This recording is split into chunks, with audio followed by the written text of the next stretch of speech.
के 52 सेकंड में सिर्फ खड़े होकर गाना या वंदे मातरम भारत माता की जय के जोरों शोरों से नारे लगाना ही देशभक्ति है, क्योंकि ये वो सदी है जहां नीति नियम नैतिकता जैसे मूल्यों की धज्जियां उड़ाई जाती है। ये वो सदी है जहां से मूल्यों थोड़ी भाव के बेस से लोग मुझे नजर आते हैं।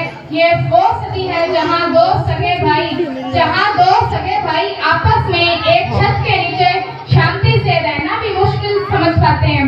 जिस देश के युवा व्हाट्सएप, फेसबुक, इंस्टाग्राम जैसे सोशल मीडिया पर सेटिंग, डेटिंग, चैटिंग के मायाजाल में फंसे नजर आते हैं। अरे मुझे तकलीफ तो तब होती है जब आज का ये नौजवान जिसके कंधों पर जिम्मेदारी है राष्ट्र निर्माण की, वही पबजी में डूबा और शराब की लत में भीगा नजर आता है।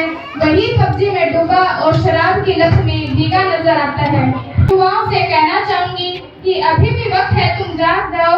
अभी भी वक्त है, तुम जाग जाओ। इससे पहले कि ये तुम्हारी नींद इस राष्ट्र को ना ले डूबे, अभी भी वक्त है, तुम जाग जाओ।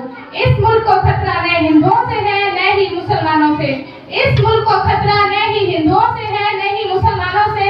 यदि तकलीफ है तो वो बेईमानों और गद्दारों से। आजादी के ये वीर लक्ष्मीबाई से लेकर भगत सिंह तक, चंद्रशेखर से लेकर महात्मा गांधी तक हम इन्हें देशभक्त कहते हैं, परंतु एक सैनिक बनकर सेना में जाना ही देशभक्ति नहीं होती। परंतु एक सैनिक बनकर सेना में जाना ही एक देशभक्ति नहीं होती, जिसमें आज अपने परिवार, राष्ट्र और समाज के प्रति समर्पण का भाव है, वो है देशभक्ति। बेईमानी को छोड़कर ईमानदारी से किया गया काम है देशभक्ति। एक बीमार, गरीब, बुजुर्ग की सेवा की जाए, वो है देशभक्ति। और एक शिक्षक पैसों के लिए नहीं बल्कि विद्यार्थियों को आगे बढ़ाने के लिए पढ़ाए, वो है देशभक्ति। तो मैं इन देशद्रोहियों से कहना चाहूंगी, हवा में जहर घोलने वालों,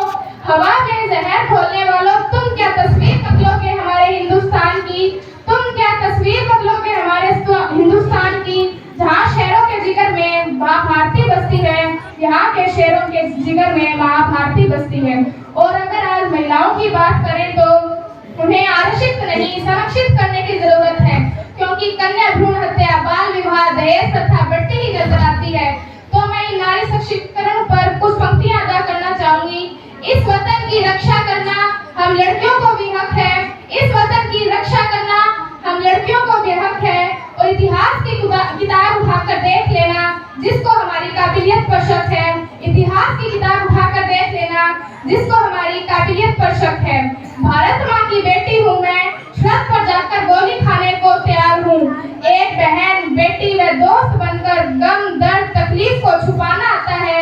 और रसोई में सिर्फ बेलन ही नहीं, अपने देश के खातिर हथियार उठाना भी आता है। रसोई में सिर्फ बेलन ही नहीं, अपने देश के खातिर हथियार उठाना भी आता है। और भूल मत करना पापा की परी समझने की, भूल मत करना पापा की परी समझने की, मैं भी रानी लक्ष्मीबाई हूँ।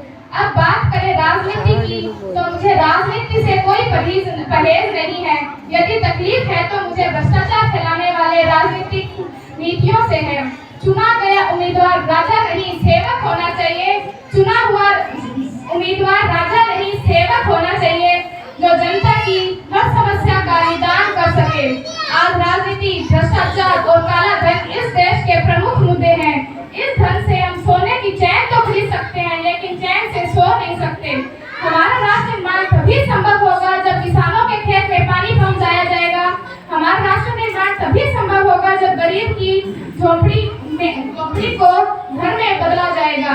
जाट, राजपूत, मेघवाल का भेदभाव हमारी सोच से मिटाया जाएगा। आइंस्टाइन के साथ भगत सिंह, सुखदेव, राजगुरु, बिस्मिल खां, नेहरू जी, विवेकानंद के बारे में पढ़ाया जाएगा। जब पेपर लीक भी होंगे और युवाओं का भविष्य से भी खिलवाड़ नहीं होगा, तभी हमारा राष्ट्र निर्माण संभव होगा। तो अंत में अपनी वाणी को विराम देते हुए कुछ अंतिम लाइनें आपके सामने अदा करना चाहूंगी।